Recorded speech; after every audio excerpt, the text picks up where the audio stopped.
Today we will hear statements by the honourable members for the District of Exploits, Labrador West, Arbour Main, St. John Centre, Topsail Paradise and Waterford Valley with leave. The Honourable, the member for Exploits. Thank you, Speaker. On September 17, 1946, Gordon and Marie Lannon were married in Bishops Falls in what was then the British colony of Newfoundland. Speaker, this September, Gordon and Marie celebrated their 75th wedding anniversary in Bishops Falls.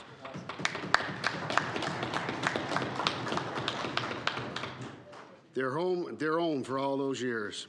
A diamond anniversary and rare occurrence. They still reside in the home. They raised 8 children and have 16 grandchildren and 17 great-grandchildren to their legacy.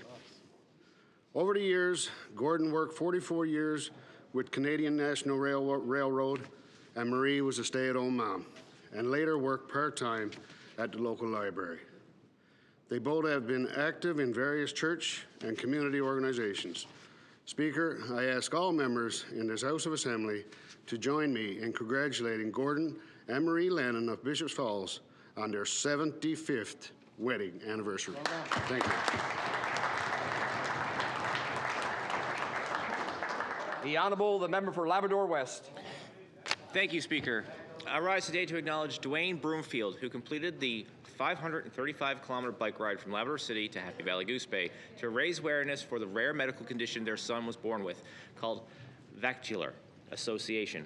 In addition, they also aim to raise money for the local charity called Toys for Joys, a Labrador West charity that gives gifts to children at Christmas whose families are struggling financially. Dwayne completed the 535-kilometer ride in only 3 days, and in total he raised $7,060 for Toys for Joys. Raising awareness for vascular, this was important to Mr. Broomfield and his wife, as the condition is so uncommon. When their son was born and diagnosed, they hadn't heard of this condition, so they could provide awareness to other parents about what it is and how a child with this condition can lead relatively normal lives. Maybe it wouldn't be so scary if they got this diagnosis. Dwayne isn't done yet. This summer, he intends to ride from Lanse-Claire to Happy Valley Goose Bay to continue his journey. I ask all members to join me in thanking Dwayne Broomfield and his wife, Kelly Nippert Broomfield, for the strong advocates for their son in raising awareness for vascular and donating to a charity that will help many families in Labrador West this Christmas. Thank you. The Honourable, the member for Arbour Main. Thank you, Speaker. I had the privilege this past Friday to visit Mary Costigan of Harbour, Maine, who on Monday of this week celebrated her 100th birthday. Mary Costigan, the third child of 8 children of Patrick and Rachel Hawka, was born in North Arm, Holyrood.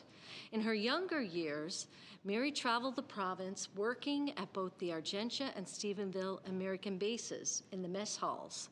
She met her husband of 74 years, Cyril, who was a World War II veteran and a recipient of the Queen's Jubilee Medal before his passing in 2017. Together, they had 9 children, 10 grandchildren, and 13 great-grandchildren. Today, Mary resides in the family home in Harbour, Maine, with 2 of her sons. Some memorable moments in her life was meeting and having a great conversation with Frank Sinatra. She recalls fondly how he insisted that she call him Frankie. Another moment for Mary was as a young girl blueberry picking with friends in Holyrood. She witnessed the Hindenburg flying low overhead. She recalls them hiding in the woods with fear because at the time they did not know what it was. Speaker, I ask all members to join with me in celebrating Mary Costigan on her 100th birthday.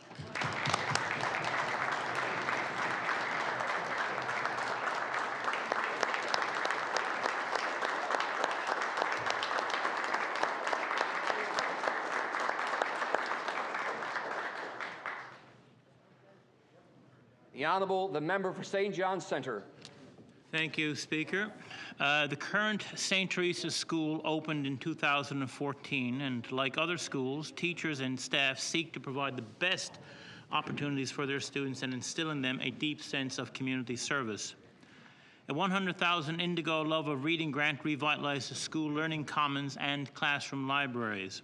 A $10,000 Farm to Table grant funded the construction of 6 raised beds, allowing teachers to engage students in hands-on learning with a focus on sustainability, food security, healthy eating, and outdoor education. A provincial Active Schools Activate Your Outdoors grant purchased materials to help integrate the curriculum in an outdoor classroom setting. Teacher and Juno Award-winning member of the Swinging Bells, Erin Power, participates in the RPM Challenge with her class. Teachers cook, prepare, and serve over 1,200 meals weekly as part of the Kids Eat Smart Breakfast Club. Over the past 2 years, teachers and students made stockings for seniors, Valentine treats for the Gathering Place, cookies and thank you cards for city workers after Snowmageddon, cleared walkways in neighboring streets for residents, painted canvases for residents of seniors' homes, created videos and thank you cards for frontline workers. Mr. Speaker, St. Teresa's Elementary is truly a community school. Thank you.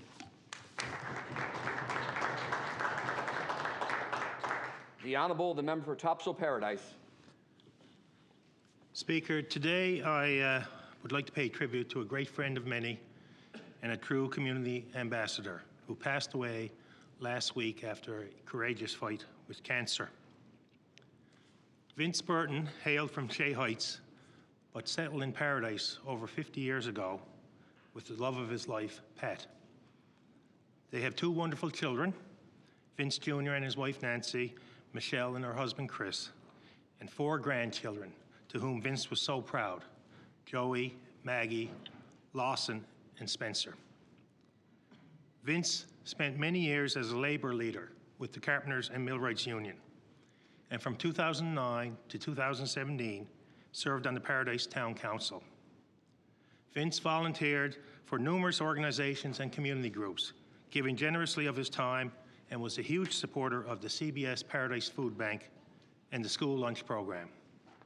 He served on several committees of council and was a strong advocate for the construction of the Paradise Double Ice Complex. Vince will certainly be missed. So I ask all honourable members to join me in celebrating the life of Vincent Joseph Patrick Burton. May he rest in peace. The Honourable, the member for Waterford Valley with leave. Thank you, Speaker. I ask leave of the House to present the private member statement. Leave is granted. Thank you, Speaker. Today, I acknowledge and congratulate Labatt Brewery on Leslie Street in my district. On October 21st, the brewery celebrated a remarkable accomplishment: 0 lost time injuries over the past 10 years. Lost time injuries are the top recordable metric on the occupational health and safety pyramid. This metric is used across all industries to gauge how safe a company is. Labatt Brewery, St. John's, has 63 full-time employees and currently holds the record for the longest period of time without a lost time injury. This record is across every Labatt and AB InBev brewery in all of North America. This is truly an amazing accomplishment. Labatt has an active workplace occupational health and safety program, but this kind of safety record does not happen without the buy-in and cooperation from all employees. This accomplishment speaks to the commitment of every single employee to ensure that all safety protocols are followed and that new initiatives are identified to keep people from being injured on the job. Speaker, I'd like to ask all members of the Honourable House to join me in congratulating Labatt St. John's and all of their employees on this outstanding achievement in workplace safety.